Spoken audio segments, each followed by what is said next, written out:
এবং ওয়াইন্ডিং বলতে আমরা তো আসলে যেটা বুঝি সেটা হচ্ছে ইয়ার্নের কোণ থেকে একটা ইয়ার্নের কপ থেকে অর্থাৎ রিং ববিন থেকে একটা ইয়ার্নের কোণে কনভার্ট করা। আমাদের রিং ফ্রেম থেকে আমরা যে রিং ববিনগুলি পাই, এই রিং ববিনগুলির একটা সীমাবদ্ধতা হচ্ছে রিং ববিনের প্যাকেজগুলো আকৃতিতে ছোট হয়। তো রিং ববিনের প্যাকেজগুলি যখন তারা হচ্ছে আকৃতিতে ছোট হচ্ছে, তো এই ছোট প্যাকেজ নিয়ে আমরা যদি ফ্যাব্রিক ম্যানুফ্যাকচারিং এর দিকে চলে যাই, তাহলে আমাদেরকে এই সমস্যায় পড়তে হবে। সেটা হচ্ছে খুব ঘন, ঘন আমাদেরকে প্যাকেজ পরিবর্তন করতে হবে। তো এই সমস্যা থেকে বাঁচতে যে বুদ্ধি বের করা হলো সেটা হচ্ছে এই রিং ববিন নামক ছোট প্যাকেজ দিয়ে ফ্যাব্রিক ম্যানুফ্যাকচারিং এ না গিয়ে আমাদেরকে যেটা করতে হবে সেটা হচ্ছে একটা কোন প্যাকেজে কনভার্ট করে ফেলা। অর্থাৎ আমরা হচ্ছে ইয়ার্নটা যখন তৈরি করব তখন ইয়ার্নটাকে আমরা হচ্ছে একটা কোণে কনভার্ট করব এবং কোন প্যাকেজটা হচ্ছে আকৃতিতে বেশ বড়। তো কতটুকু বড় সেটা হচ্ছে মোটামুটি ২.৫ থেকে ৩ কেজির মতো হচ্ছে একটা কোণের ওজন হতে পারে। তো এই বিশাল আকৃতির হচ্ছে রিং ববিনের তুলনায় বিশাল। রিং ববিনের তুলনায় এই বড় আকৃতির প্যাকেজ তৈরি করাটাই ছিল প্রথমত হচ্ছে ওয়াইন্ডিং এবং কোনিং এর মূল কাজ ছিল হচ্ছে এইটা। যে একটা ছোট প্যাকেজ থাকবে, আমরা ছোট প্যাকেজ থেকে হচ্ছে একটা বড় প্যাকেজে কনভার্ট করব। কিন্তু পরবর্তী সময়ে দেখা গেল যে প্রযুক্তির উন্নতির ফলে ধীরে, ধীরে ওয়াইন্ডিং মেশিনের মধ্যে নতুন, নতুন ফিচার চলে আসলো। যেমন হচ্ছে নতুন ফিচার বলতে যেমন একটা জিনিস এখানে দেখা গেল যে হচ্ছে আ যে বর্তমান সময়ে যেটা হচ্ছে খুবই চমৎকার একটা ফিচার আমাদের যে ইয়ার্নটা আমরা হচ্ছে আ কোণের মধ্যে পেঁচাচ্ছি, সেই ইয়ার্নের মধ্যে যদি কোন ধরনের ডিস্টার্বিং ফল্ট থাকে, সেই ডিস্টার্বিং ফল্টটাকে হচ্ছে আ ওয়াইন্ডিং মেশিন সেটাকে ডিটেক্ট করতে পারে এবং সেটাকে কেটে ফেলে দিতে পারে। এটা হচ্ছে একটা চমৎকার কাজ ওয়াইন্ডিং মেশিন করে। এটা কিন্তু খুব মানে অসাধারণ একটা জিনিস। যে ইয়ার্নকে আমরা কোণের মধ্যে পেঁচাচ্ছি, তো সেটাকে হচ্ছে ক্রমাগতভাবে আ পেঁচাতে, পেঁচাতে সেটাকে আমরা কোণ তৈরি করলাম এবং সেই কোণটাকে আমরা পরবর্তী সময়ে হচ্ছে আ ইয়ে করলাম। কি বলে? যে ইয়ার্নকে ফল্ট ফ্রি করে একটা কোণ তৈরি করলাম।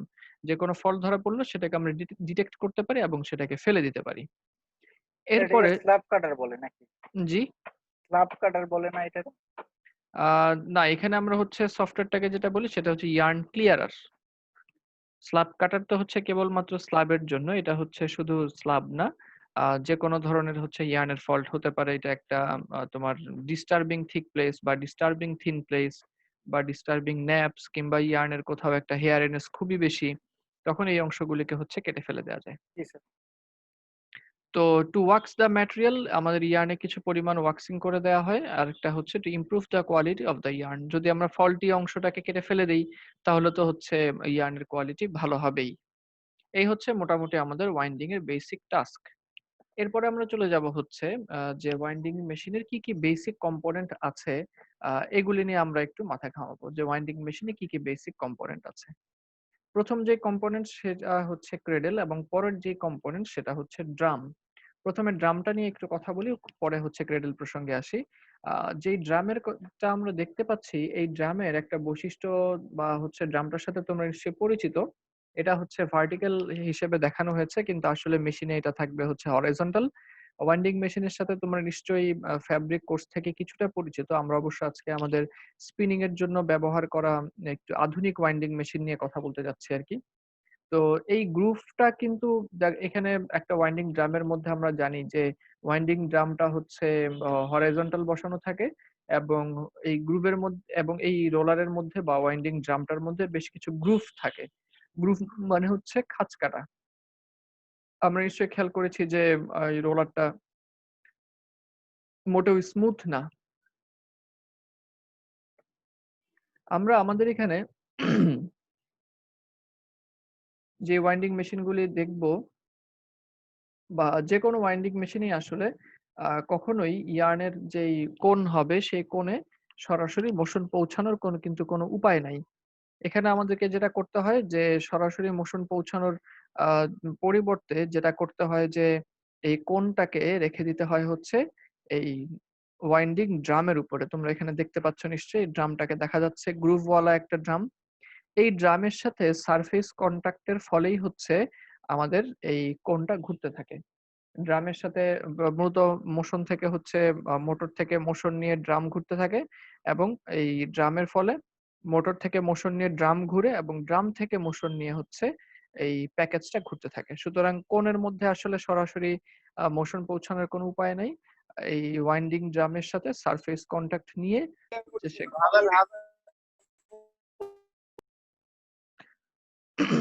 আচ্ছা, এখন এই যে ড্রামটা ঘুরতে থাকবে, তো এখানে আমরা যেটা করব যে আ কম্পোনেন্ট গুলির মধ্যে একটা তো হচ্ছে ড্রাম, আরেকটা হচ্ছে ক্রেডল। অর্থাৎ ক্রেডল হচ্ছে এই যে একটা হ্যান্ডেল দেখা যাচ্ছে, এই হ্যান্ডেলের সাথে একটা প্যাকেজ হোল্ডার আছে। এই সব মিলায় হচ্ছে আমাদের ক্রেডল। তো ক্রেডলের তো এটা প্যাকেজকে হোল্ড করে রাখা হলো। উম তো আমরা চলে যাই তারপরের কম্পোনেন্টে। তারপরে হচ্ছে যে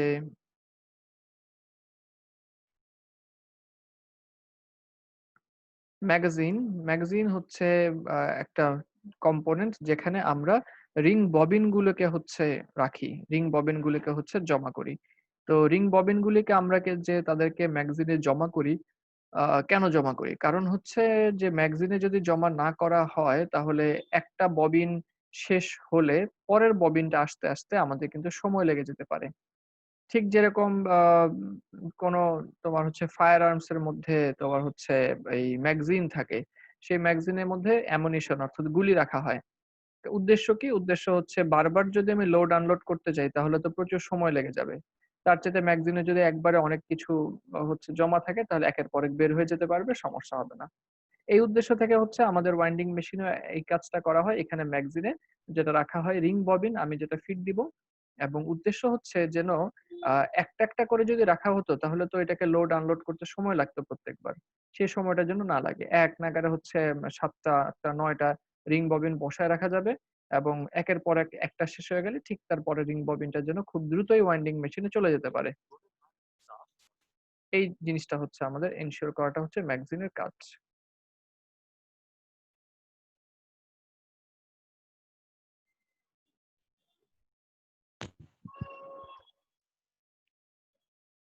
যেমন এখানে আমরা দেখতে পাচ্ছি কিছু ইয়ার্ন নিয়ে তাদেরকে হচ্ছে প্যাকেজে দিয়ে দেওয়া হচ্ছে।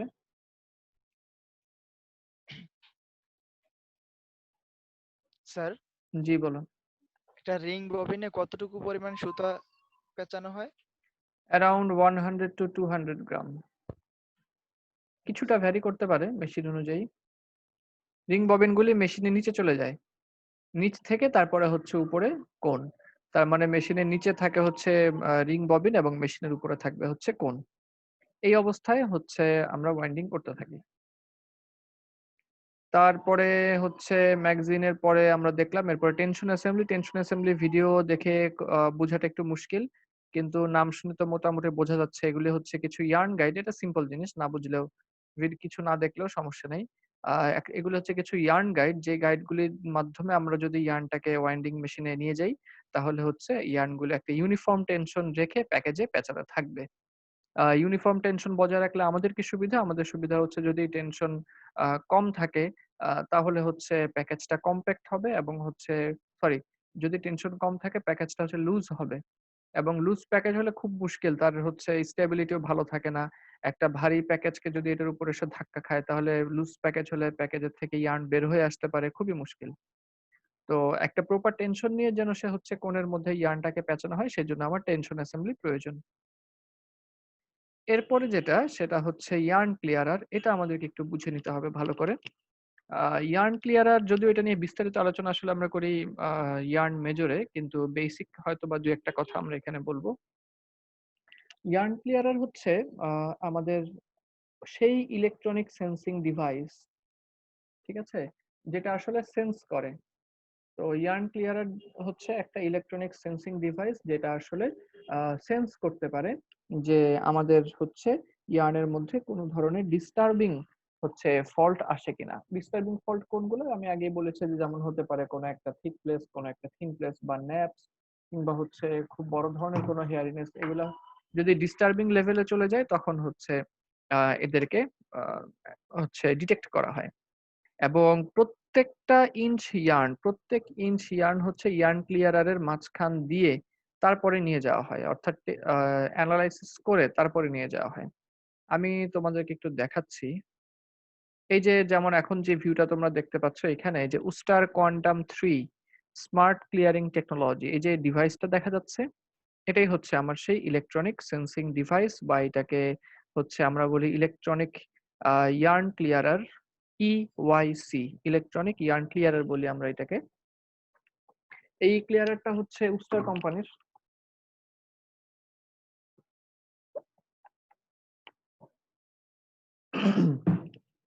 এই ইয়ার্ন ক্লিয়ারারটা হচ্ছে উস্টার কোম্পানির। তো তোমরা হচ্ছে দেখতে পাচ্ছ ইয়ার্ন নিচ থেকে আসে এবং ইয়ার্ন ক্লিয়ারারের হচ্ছে এদিক দিয়ে যায়, গিয়ে তারপরে উপরের দিকে চলে যায় এবং যাওয়ার পথে এই যে একটা সাদা রঙের একটা দেখা যাচ্ছে, এটা হচ্ছে ওয়াক্স। এটাই হচ্ছে সেই মোম বা ওয়াক্সিং এর জন্য যে ওয়াক্স থাকে, সেটাই হচ্ছে এটা। ক্রমাগত হচ্ছে ইয়ার্নটা যখন যায় তখন এই ওয়াক্সের সাথে সারফেস ফ্রিকশন নিয়ে তারপরে হচ্ছে উপরের দিকে যায়। এই হচ্ছে আমাদের ওয়াক্স। তো ইয়ার্ন ক্লিয়ারার আসলে যেটা করে, ওই ভিতরে লাইটও দেখা যাচ্ছে, লাইট সেন্সরও থাকে। আমরা একটু পরেই একটু বিস্তারিত আলোচনা করব যে কিভাবে সেন্সিংটা হয়। আপাতত হচ্ছে আমরা দেখে রাখলাম যে ইয়ার্ন যখন নিচ থেকে উপরে যাচ্ছে, প্রত্যেকটা ইঞ্চ এবং প্রত্যেকটা সেন্টিমিটার হচ্ছে তাদের চেক করা হচ্ছে এখানে। যদি কোনো ধরনের হচ্ছে ডিস্টার্বিং ফল্ট পাওয়া যায়, তখন কি হবে? তখন এই তোমার হচ্ছে উপরে এবং নিচে একটা কেচি থাকবে। ইয়ার্ন ক্লিয়ারারের উপরে একটা কেচি, নিচে একটা কেচি, তারা হচ্ছে ফল্টি ইয়ার্নটাকে এরকম দুই পাশ থেকে কেটে ফেলবে। এবং যেই ফল্টি ইয়ার্নটাকে কেটে ফেলা হবে, সেই ফল্টি ইয়ার্নটাকে হচ্ছে একটা সাকশন পাইপের মাধ্যমে সাকশন করে নিয়ে মেশিনে আলাদা একটা চেম্বারে জমা করে রাখা হবে। অর্থাৎ ইয়ার্ন ক্লিয়ারার তো প্রত্যেকটা লেংথের প্রত্যেকটা মিটার প্রত্যেকটা ইঞ্চ চেক করছে। যদি কোনো জায়গায় হচ্ছে তোমার হচ্ছে ডিস্টার্বিং ফল্ট পাওয়া যায়, তখন তাদেরকে হচ্ছে এইভাবে কেটে ফেলা হবে, উপরে এবং নিচে করে কেটে ফেলা হবে। এই হচ্ছে আমাদের তাদের কাজ। তো আমরা ইয়ার্ন ক্লিয়ারার সম্পর্কে তাহলে একটুখানি জানলাম, একটু পরে আমরা আরো জানবো। ওয়েস্ট সাকশন পাইপ, এটা বলে ফেলেছি যে হচ্ছে ইয়ার্ন ক্লিয়ারারে যেই ফল্ট গুলি হচ্ছে ধরা পড়বে, যেই ফল্ট গুলি হচ্ছে ধরা পড়বে, সেই ফল্ট গুলি ওয়েস্ট সাকশন পাইপের মাধ্যমে হচ্ছে টেনে নিয়ে যাওয়া হবে। আচ্ছা, আমি একটুখানি ব্রেক নিচ্ছি, কোন একটা ফোন এসছে।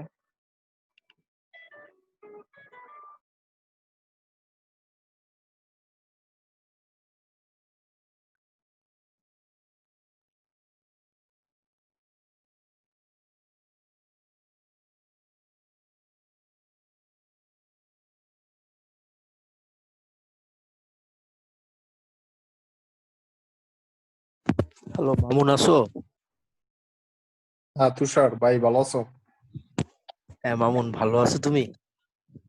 এই আলহামদুলিল্লাহ ভালো।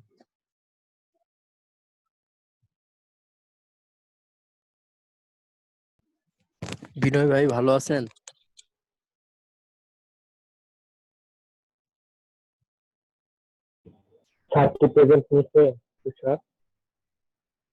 না শাওন, তুমি টেনশন লইও না, প্রেজেন্ট হয় নাই।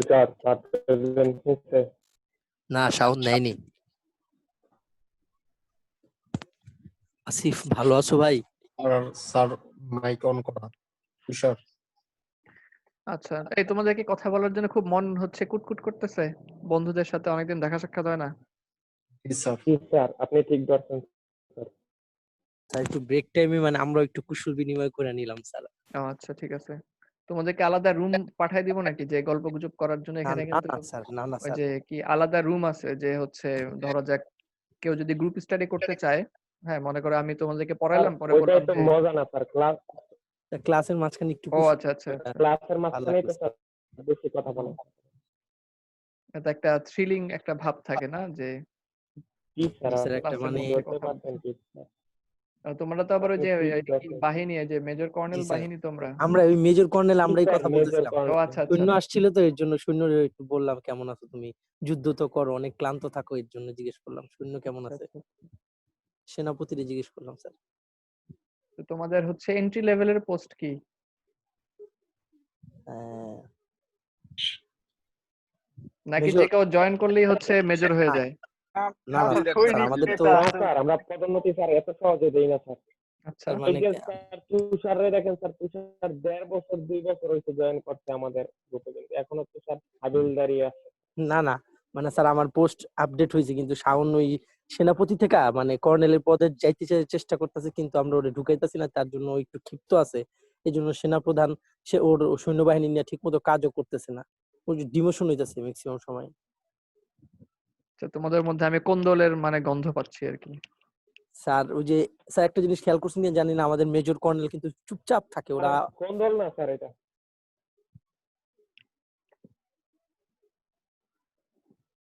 কিন্তু আমাদের মেজর কর্নেল অনেক ভালো স্যার, আপনি যারে পছন্দ করেন কথা বলতে পারেন মেজর কর্নেলের সাথে। আচ্ছা, তাহলে চলো আমরা এখন চলে যাই আবার পড়ায়। জি স্যার। সাকশন মাউথ, হ্যাঁ, এরপরে আমরা দুইটা কম্পোনেন্ট নিয়ে কথা বলবো। তিনটা: সাকশন মাউথ, রিটাই পাইপ এবং স্প্লাইসার। তিনটাই আমরা ভিডিওতে চলে যাই, দেখি তারা দেখতে কিরকম হয়।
আচ্ছা, যেমন আমরা হচ্ছে আহ এখানে সবার প্রথমে আমাদের প্রিন্সিপালটা নিয়ে একটু কথা বলে আসি, তাহলে এই কম্পোনেন্ট গুলো বুঝে আসবে।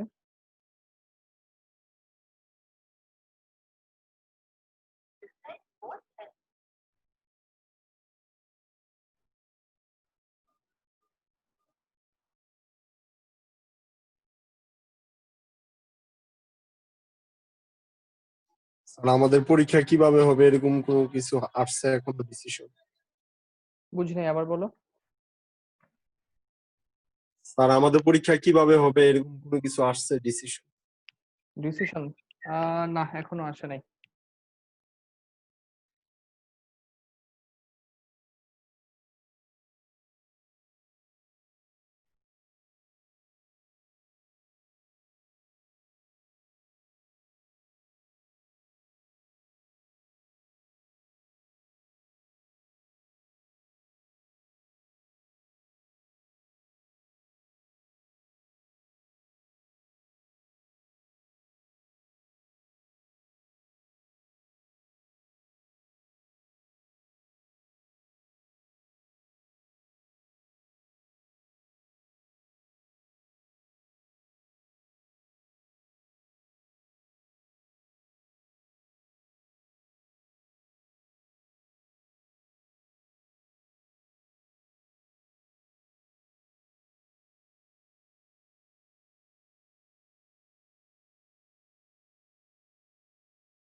আচ্ছা, এখানে আহ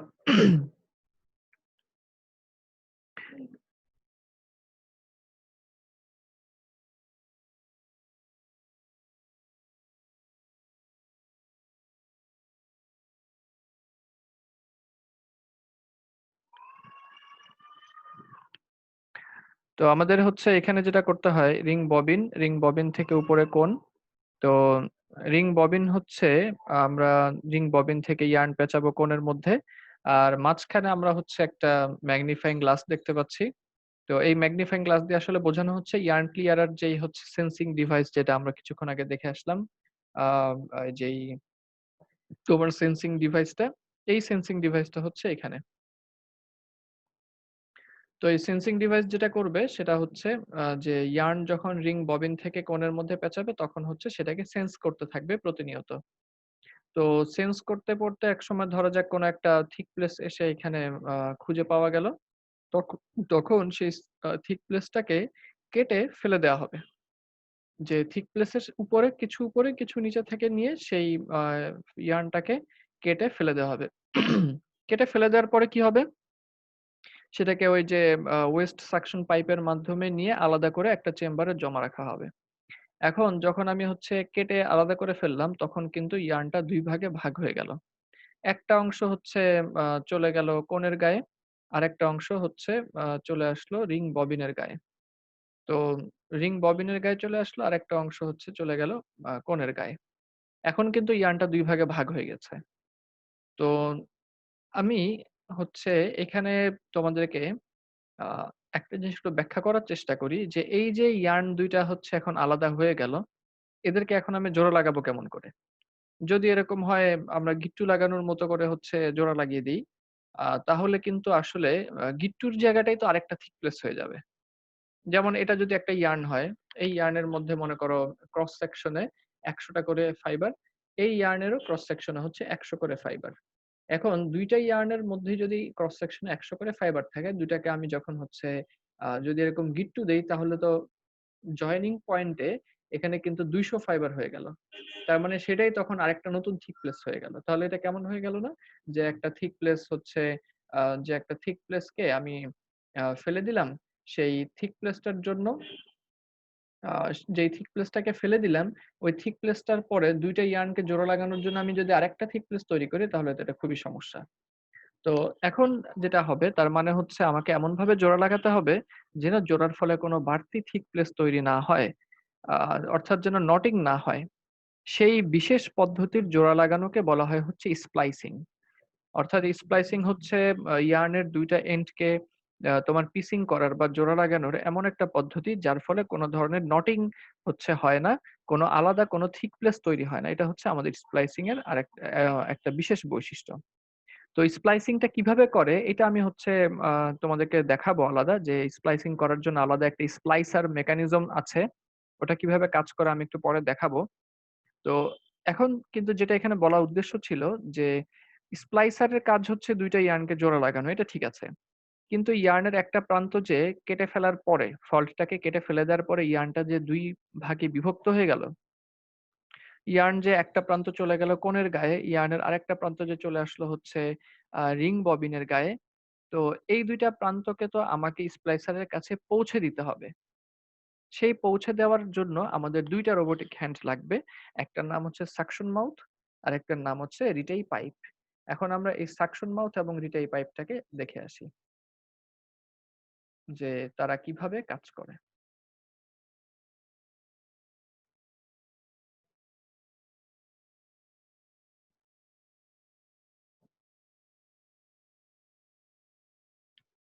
এখানে আমরা দেখতে পাচ্ছি ১ টা, ২ টা, ৩ টা, ৪ টা, ৪ টা ড্রাম দেখতে পাচ্ছি এবং ওয়াইন্ডিং মেশিনে কিন্তু নাম্বার অফ ড্রামটাই হচ্ছে এই মেশিনের আ তোমার কি বলে?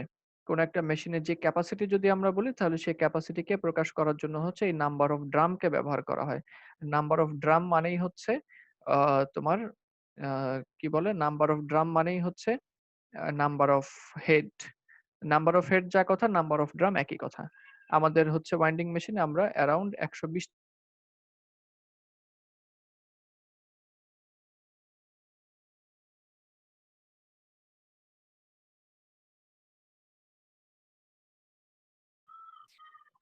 তো হচ্ছে যেটা বলছিলাম যে আমাদের এখানে যে নাম্বার অফ হেড এবং নাম্বার অফ ড্রাম একই জিনিস।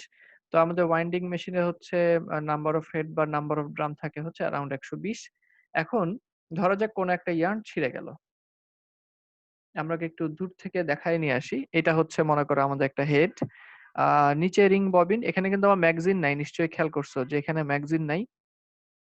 কেন ম্যাগাজিন নাই সেটা আমি একটু পরে ব্যাখ্যা করব। তো উপরে হচ্ছে আমাদের কোণ পেঁচানো হচ্ছে। এই মাঝখানে একটু হলুদ আলো জ্বলছে যেই জায়গাটায়, এটাই হচ্ছে ইয়ার্ন ক্লিয়ারার। যদিও এটা উস্টার না, অন্য একটা কোম্পানির ইয়ার্ন ক্লিয়ারার এটা। এটা হচ্ছে লোফে কোম্পানির ইয়ার্ন ক্লিয়ারার। ইয়ার্ন ক্লিয়ারারের একটু নিচেই হচ্ছে স্প্লাইসিং ডিভাইস বা স্প্লাইসিং মেকানিজম থাকে। এই যে যদি এটা ইয়ার্ন ক্লিয়ারার হয়, ঠিক তার নিচে এই যে এখানে এই জায়গাটায় হচ্ছে আমার স্প্লাইসার বা স্প্লাইসিং মেকানিজম থাকবে। ঠিক আমি মাউস দিয়ে যেই জায়গাটাতে দেখাচ্ছি, এই জায়গায় হচ্ছে স্প্লাইসার বা স্প্লাইসিং মেকানিজম থাকবে ইয়ার্ন ক্লিয়ারারের ঠিক নিচে। এখন ইয়ার্ন নিচে রিং ববিন থেকে কোণের মধ্যে পেঁচানো হচ্ছে। ইয়ার্নের কোনো একটা ফল্ট পাওয়া গেল, সেটাকে ওয়েস্ট সাকশন পাইপ হচ্ছে কাটার পরে সাকশন করে নিয়ে গেল। এখন তাহলে ইয়ার্ন কিন্তু দুই ভাগে বিভক্ত। একটা প্রান্ত চলে গেল হচ্ছে রিং ববিনের গায়ে, আর একটা প্রান্ত চলে আসলো হচ্ছে, সরি, একটা প্রান্ত আসলো নিচে রিং ববিনের গায়ে, আর একটা প্রান্ত চলে গেল হচ্ছে কোণের গায়ে। তো কোণ হচ্ছে উপরে, রিং ববিন হচ্ছে নিচে, স্প্লাইসিং মেকানিজমটা হচ্ছে মাঝখানে। এখন কিন্তু আমার কাজ হচ্ছে ইয়ার্নকে, দুইটা ইয়ার্নকে এনে স্প্লাইসারে পৌঁছে দেওয়া। এই পৌঁছে দেওয়ার কাজটা কে করবে? সেটার জন্যই আমরা হচ্ছে দুইটা কম্পোনেন্ট ব্যবহার করি। একটা হচ্ছে সাকশন মাউথ, আর একটা হচ্ছে রিটাই পাইপ। আমরা উপর দিকে তাকায় থাকি, আমরা হচ্ছে দেখবো যে এখনই কালো মাথাওয়ালা একটা সাকশন মাউথ চলে আসবে। এই এ হচ্ছে একটা সাকশন মাউথ চলে আসলো। এই সাকশন মাউথটা আসলে যেটা করে, কেটে ফেলার পরে ইয়ার্নের একটা প্রান্ত তো রিং এর কোণের গায়ে, এই সাকশন মাউথটা কোণের গায়ের সাথে গিয়ে ওখান থেকে ক্রমাগত সাকশন করতে শুরু করে। তো যেহেতু সাকশন করা শুরু করেছে এবং কোনটাও কিছু কিছু ঘুরতে থাকে, অল্প গতিতে হচ্ছে ঘুরতে থাকে, তো যখনই হচ্ছে ইয়ার্ন তোমার ইয়েতে চলে আসে, যখনই হচ্ছে তোমার ইয়ার্নটা সাকশন মাউথের মুখে চলে আসে, যেহেতু ইয়ার্ন সাকশন চলছে, তখন খুব সহজে এই ইয়ার্নটাকে ধরে ফেলে সে। দেখো কিভাবে ধরে নিয়ে যায়। এই সে কিন্তু নিচে ইয়ার্নটাকে নিয়ে আসলো এবং এই স্প্লাইসারের কাছে কিন্তু ইয়ার্নটাকে পৌঁছে দিল। এখন ইয়ার্ন তো নিচে আরেকটা আছে, কেটে ফেলার পর তো ইয়ার্নের দুইটা ভাগ হয়ে যায়। নিচেও তো হচ্ছে যে রিং ববিন, সেই রিং ববিনটা তো নিচে আছে। তো যেই রিং ববিনটা নিচে আছে সেখান থেকে ইয়ার্ন নিয়ে আসবে কে? এটার জন্য যে কম্পোনেন্ট সেটার নাম হচ্ছে retie pipe. RETIE PIPE, retie pipe. তো রিটাই পাইপটাকে আমরা দেখি যে রিটাই পাইপটা হচ্ছে কি করে। এই একটা হচ্ছে সাদা রঙের পাইপ দেখা যাচ্ছে। এই পাইপটা চিকন একটা পাইপ। এই পাইপটা করলো কি, সে নিচের থেকে হচ্ছে নিয়ে এসছে। অর্থাৎ রিং ববিনের গায়ে যে ইয়ার্নটা ছিল, এই ইয়ার্নটাকে সে নিয়ে এসে স্প্লাইসিং মেকানিজমে ছেড়ে দিল। ব্যাস। এখন হচ্ছে আমার ২ টা ইয়ার্নকে একসাথে করা হয়ে গেছে। এখন স্প্লাইসিং মেকানিজম স্প্লাইসিং করে ছেড়ে দিবে। হুম, এই যে রিটাই পাইপ নামতে না নামতে কিন্তু আমাদের স্প্লাইসিং করা শেষ। এই যে প্রোডাকশন চালু হয়ে গেছে।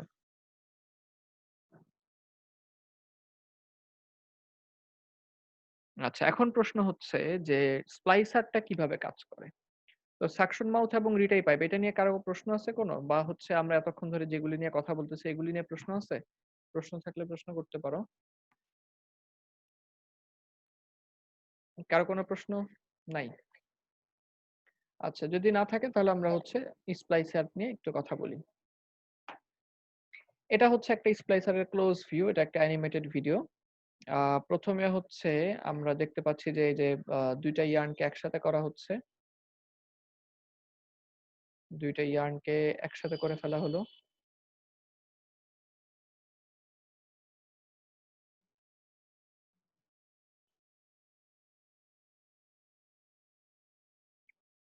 এই একসাথে করে ফেলার কারণে এখানে হচ্ছে একটা জিনিস, এই যে ছোট ২ টা ছিদ্র দেখা যাচ্ছে, এই ছোট ২ টা ছিদ্র, এদেরকে বলা হয় হচ্ছে আনটুইস্টিং পাইপ। আনটুইস্টিং পাইপ অর্থাৎ এদের ভিতরে ইয়ার্ন ঢুকলেই তারা হচ্ছে ইয়ার্নকে আনটুইস্ট করে ফেলে এবং যেই জায়গাটুকুর মধ্যে ২ টা ইয়ার্ন একত্রিত হয়েছে, এই জায়গাটাকে বলা হয় হচ্ছে টুইস্টিং পাইপ।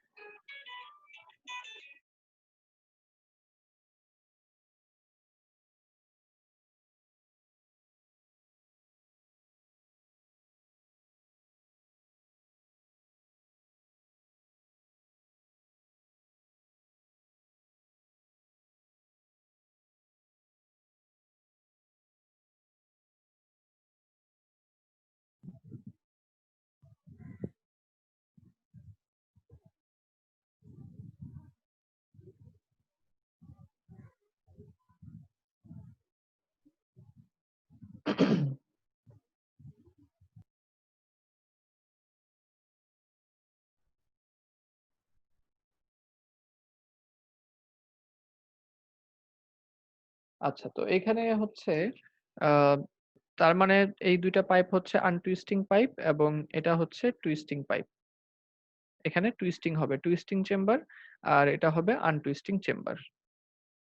তো এখানে আমরা যেটা করব যে এখানে আসলে তোমার মেকানিজমটা কি?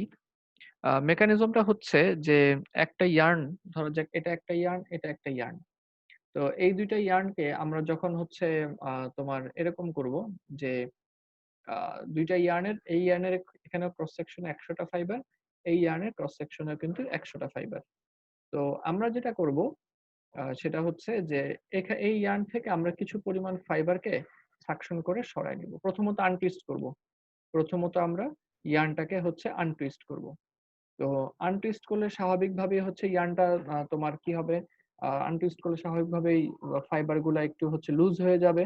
আনটুইস্ট করার পরে তারপরে সাকশন করে কিছু পরিমাণ ফাইবারকে সরায় নিব।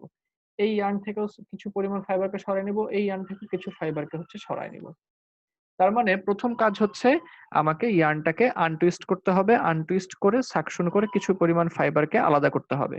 এটারও অগ্রভাগ থেকে আমি অ্যারাউন্ড 50% ফাইবারকে আলাদা করার চেষ্টা করব, এটার অগ্রভাগ থেকেও অ্যারাউন্ড 50% ফাইবারকে আলাদা করার চেষ্টা করব। কেন 50%? কারণ হচ্ছে এখান থেকে 50% হচ্ছে আলাদা আমরা যে কারণে করব, ধরা যাক এখান থেকে 50টা ফেলে দিলাম, এখান থেকে 50টা ফাইবার ফেলে দিলাম, তারপরে যদি ওভারল্যাপ করি তাহলে কিন্তু আমার এখানে 50টা এখানে 50টা, তখন কিন্তু জয়েনিং পয়েন্টে 100টা ফাইবার রইলো। অর্থাৎ মূল ইয়ার্নের সাথে থিক প্লেসের এখানে মিল রইলো। হ্যাঁ, মূল ইয়ার্নের সাথে এখানে আর কোনো আলাদা কিছু তৈরি হলো না, অর্থাৎ আলাদা কোনো থিক প্লেস তৈরি হলো না। তো এই যে আনটুইস্টিং এর কাজটা এবং হচ্ছে পিচিং এর কাজটা, এই কাজটা করার জন্য হচ্ছে আমার এই গোল বৃত্তাকার যেটা দেখা যাচ্ছে এটাই হচ্ছে আনটুইস্টিং চেম্বার। আর টুইস্টিংটা হবে এখানে যেখানে ইয়ার্নটা একসাথে আছে, এখানে হচ্ছে টুইস্টিং হবে।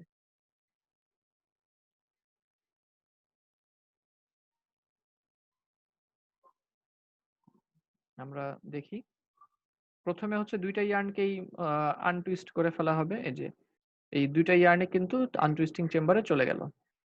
এখন আনটুইস্টিং চেম্বারে যাওয়ার পরে হচ্ছে এয়ার কারেন্ট ব্যবহার করা হবে তাদেরকে আনটুইস্ট করার জন্য এবং সাকশন করে কিছু ফাইবারকে নিয়ে যাওয়ার জন্য। যে যখন ফাইবারগুলি আনটুইস্ট করে ওদিক দিয়ে বের হয়ে যাবে তখনই তারা সাথে করে কিছু ফাইবারকে নিয়ে চলে যাবে।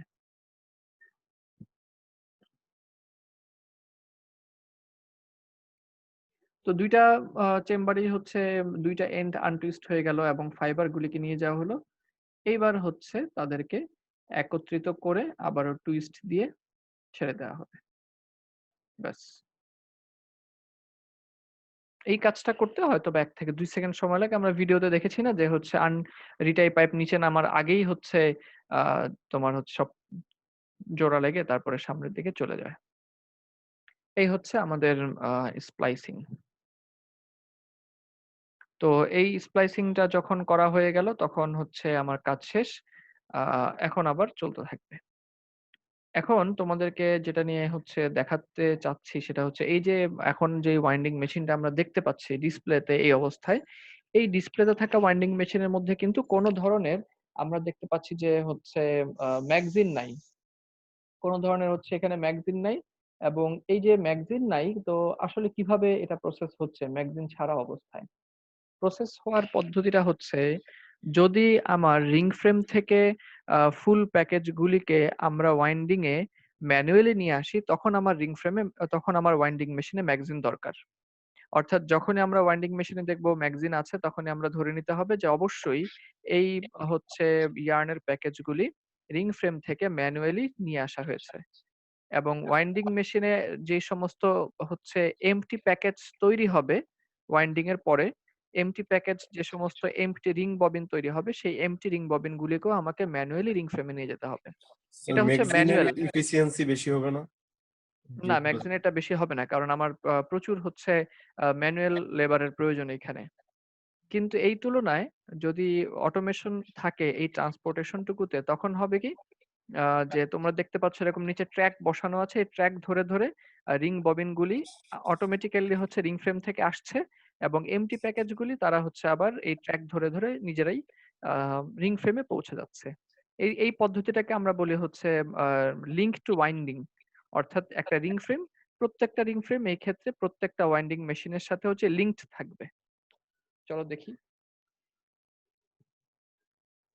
এই যে যেরকম প্যাকেজগুলি হচ্ছে নিজেরা চলে যাচ্ছে,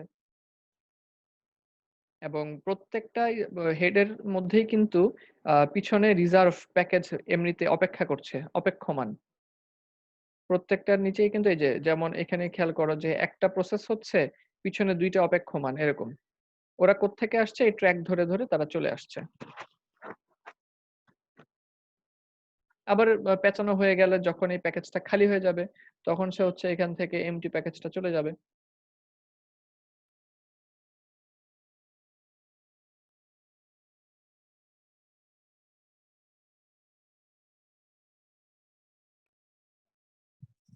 আচ্ছা, এই যে হাতির সুরের মতো যেটা দেখা যাচ্ছে, একটু আগে তো আমরা দেখেছিলাম, হ্যাঁ, এখানে একটা হাতির সুরের মতো দেখা যাচ্ছে কিছু পাইপ। এদেরকে বলা হয় এবং এই পাইপগুলো তোমরা হচ্ছে ইয়েতেও দেখবা, রিং ফ্রেমও দেখবা। এদেরকে বলা হচ্ছে ওভারহেড ট্রাভেলিং ক্লিয়ারার। এরা ওভারহেড কেন? এরা মাথার উপর থেকে হচ্ছে মাথার উপরে মূলত চলাচল করে। আর এদের কাজ কি? এই ওভারহেড ট্রাভেলিং ক্লিয়ারের মধ্যে কিছু আছে তোমার এই যে হেড, এই যে এরকম এখানে কিছু হচ্ছে ব্লোয়ার হেড দেখা যাচ্ছে, তারা হচ্ছে বাতাসকে ব্লো করে। বাতাসকে ব্লো করার কারণ হচ্ছে যেন কোনো ইয়ার্নের মধ্যে বাইরে থেকে কোনো ডাস্ট এসে বসতে না পারে, এই জন্য হচ্ছে ব্লোয়ার ব্যবহার করা হয়। তো কোনো ফাইবার যদি বাতাসে উড়ে বা কোনো ফাইবার ডাস্ট বা কোনো ফ্লাই যদি বাতাসে উড়ে কিন্তু হচ্ছে ইয়ার্নে বসার সুযোগ পেল না, তখন সে কি হয়? তখন সে হচ্ছে বাতাসে ভেসে একসময় নিচে পড়ে যায়। যখনই নিচে পড়ে যাবে তখনই হচ্ছে তাদেরকে সাকশন করে নিয়ে নেওয়া হবে। যে এখানে আমরা দেখতে পাচ্ছি একটা পাইপ দেখা যাচ্ছে, এটা নিচের অংশটা, নিচের অংশে আমরা যেটা দেখতে পাচ্ছি সেটা হচ্ছে সাকশন করে ফাইবারকে নিয়ে যায়। তার মানে এই ওভারহেড ট্রাভেলিং ক্লিয়ারের 2টা কাজ। একটা হচ্ছে তারা ইয়ার্নের মধ্যে নতুন করে কোনো ডাস্টকে বসতে দেয় না, এবং দ্বিতীয় কাজ হচ্ছে ডাস্ট গুলিকে তারা হচ্ছে কালেক্ট করে নিয়ে নেয় সাকশন করে। তো এখানে খেয়াল রাখা দরকার যে আমাদের কিন্তু এখানে 2 ধরনের ওয়েস্ট তৈরি হয়। একটা হচ্ছে ওভারহেড ট্রাভেলিং ক্লিয়ারার থেকে একটা ওয়েস্ট তৈরি হয়, অর্থাৎ সে যেই ফাইবার গুলিকে ফ্লোর থেকে ডাস্ট হিসেবে কালেক্ট করছে, ডাস্টি ফাইবার। আরেকটা ওয়েস্ট তৈরি হয় হচ্ছে ইয়ার্নের ওয়েস্ট, যেটাকে আমরা ফল্ট হিসেবে কেটে ফেলেছি, কিংবা স্প্লাইসিং এর সময় যতটুকু কাটা হয়েছিল ততটুকু ওয়েস্ট হচ্ছে জমা হচ্ছে। এই 2 ধরনের ওয়েস্ট হচ্ছে আমাদের 2টা চেম্বারে জমা হবে। আর প্রচুর হচ্ছে আমরা দেখতে পাচ্ছি সাকশন মাউথ এবং রিটাই পাইপ পিসিং কাজে নিয়োজিত। কারণ ইয়ার্ন তো কিছুক্ষণ পরই হচ্ছে ইয়ার্নের মধ্যে ফল্ট ধরা পড়লে কেটে ফেলার প্রয়োজন পড়ে। অবশ্য আমরা চাই না যে ফল্ট বেশি হোক, কারণ এখানে লস আছে। আমরা যে ফলটাকে কেটে ফেলে দিই এটা কিন্তু আমাদের পুরোপুরি ক্ষতির কারণে। যে এগুলা হচ্ছে ব্লোয়ার পাইপ, যে এটা একটা ব্লোয়ার পাইপ। যাই হোক, যেটা বলছিলাম এটা কিন্তু আমাদের ক্ষতির কারণ। ক্ষতির কারণ কেন? যেই ইয়ার্নটাকে তুমি হচ্ছে ওয়াইন্ডিং এ এসে ফেলে দিচ্ছ, এই ফাইবারটাকে কিন্তু আমরা অনেক খরচ করেছি এই ফাইবারের পিছনে। ফাইবারের একদম ব্লোরুম থেকে শুরু করে ওয়াইন্ডিং পর্যন্ত প্রচুর খরচের পরে হচ্ছে এই ফাইবারটা আমাদের কাছে আসে। তো এই ফাইবারটাকে একদম শেষে এসে ফেলে দেওয়া হোক, এটা আসলে আমরা চাই না। এটা নিরুপায় হয়ে করা হয়। তো এটাকে আমরা বলি হচ্ছে লিঙ্ক টু ওয়াইন্ডার, অর্থাৎ রিং ফ্রেমের সাথে ওয়াইন্ডিং মেশিন যখন লিঙ্কড থাকবে। আর যদি ম্যাগজিন থাকে যেসব মেশিনে, ম্যাগজিন থাকা মানেই হচ্ছে ওইসব মেশিনের সাথে কানেকশন নাই, ওখানে আমার প্যাকেজ আনা নেওয়ার কাজটা ম্যানুয়ালি করতে হবে, অটোমেশন ওখানে নাই। এই হচ্ছে মোটামুটি এইটুকু আলোচনা। সবার শেষ আমরা আজকে যেটা নিয়ে কথা বলতে চাচ্ছি সেটা হচ্ছে যে আহ, এই যে ইলেকট্রনিক আমরা ইয়ার্ন ক্লিয়ারার দেখলাম, যেটা কিনা আসলে আমরা বলেছি এটা একটা ইলেকট্রনিক সেন্সিং ডিভাইস। তো এই সেন্সিং ডিভাইসটা আসলে সে কিভাবে সেন্স করে, সে কিভাবে ডিটেক্ট করে, এটা নিয়ে হচ্ছে অল্প একটু ধারণা তোমাদেরকে আমি দিতে চাচ্ছি। আহ, একটা ইলেকট্রনিক ইয়ার্ন ক্লিয়ারার মূলত হচ্ছে সে 2টা পদ্ধতি অনুসরণ করে, এবং 2টা পদ্ধতিতে সে হচ্ছে এই ফল্ট গুলিকে ডিটেকশন করে। একটা হচ্ছে ক্যাপাসিটিভ মেজারিং প্রিন্সিপাল এবং আরেকটা হচ্ছে তোমার অপটিক্যাল প্রিন্সিপাল। একটা ক্যাপাসিটিভ আর একটা অপটিক্যাল। এখন এই 2টার মধ্যে হচ্ছে কি বিষয়, আমরা স্লাইডে দেখতে পাচ্ছি যে তোমার নাম্বার 1, এখানে আসলে 2টা ক্যাপাসিটর প্লেট, নাম্বার 1 দিয়ে একটা ক্যাপাসিটর প্লেট দেখানো হয়েছে, এখানে হচ্ছে 2টা ক্যাপাসিটর থাকে। তো 2টা ক্যাপাসিটর, এবং এই 2টা হচ্ছে ক্যাপাসিটর, তো আমরা জানি তারা তারা কি করে, তারা হচ্ছে চার্জ তাদের মধ্যে হচ্ছে সংরক্ষণ করতে পারে। ক্যাপাসিটর তাদের মাঝখানে, তো তারা হচ্ছে তাদের নিজেদের মধ্যে চার্জ সংরক্ষণ করে। তো যখন ইলেকট্রনিক চার্জ সংরক্ষণ করে তখন এখানে হবে কি, ওই যে 2টা ক্যাপাসিটর প্লেট দেখানো হয়েছে এই দুইটা ক্যাপাসিটর প্লেটের মাঝখানে একটা ইলেকট্রিক ফিল্ড তৈরি হবে। প্রথম অবস্থায় তো আর আমরা ইয়ার্ন টেস্ট করি না। মনে করো এটা একটা ক্যাপাসিটর প্লেট, এটা একটা ক্যাপাসিটর প্লেট। আমি হচ্ছে তোমার ইলেকট্রিক্যাল ভোল্টেজ অ্যাপ্লাই করলাম। তখন হবে কি, এই দুইটা ক্যাপাসিটর প্লেটের মাঝখানে যে এমটি স্পেস আছে সেই এমটি স্পেসে একটা ইলেকট্রিক ফিল্ড তৈরি হবে বা ক্যাপাসিটেন্স তৈরি হবে। এখন যখন আমরা এই এমটি স্পেসের মধ্যে একটা ইয়ার্ন প্রবেশ করাবো, তখন কিন্তু এমটি স্পেসের মধ্যে হচ্ছে যত সহজেই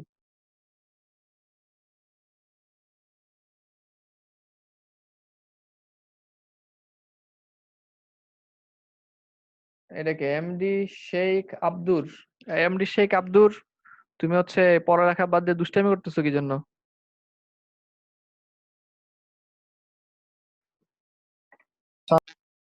চাপ লেগে চলে গেছে স্যার। হ্যাঁ, দুষ্টামি করো না। আচ্ছা, তো এখন ক্যাপাসিটিভ মেজারিং প্রিন্সিপাল নিয়ে আমরা যেটা বলছিলাম সেটা হচ্ছে যে এই যে দুইটা ক্যাপাসিটর, এই দুইটা ক্যাপাসিটরের মাঝখানে যখন আমরা হচ্ছে একটা ইয়ার্নকে নিয়ে যাব, একটা ইয়ার্নকে যখন নিয়ে যাব, তখন ইয়ার্নের মধ্য দিয়ে কিন্তু ইলেকট্রন অত সহজে আর চলাফেরা করতে পারবে না। তখন হবে কি, তখন তাদের ইলেকট্রিক ফিল্ডের যে তীব্রতা বা তাদের ইলেকট্রিক ফিল্ডের তীব্রতাটা কমে আসবে। এবং ইয়ার্নের পরিমাণ যত বেশি হবে এই এমটি স্পেসের মধ্যে, ততই কিন্তু ইলেকট্রিক ফিল্ডের তীব্রতাটা কমে আসবে।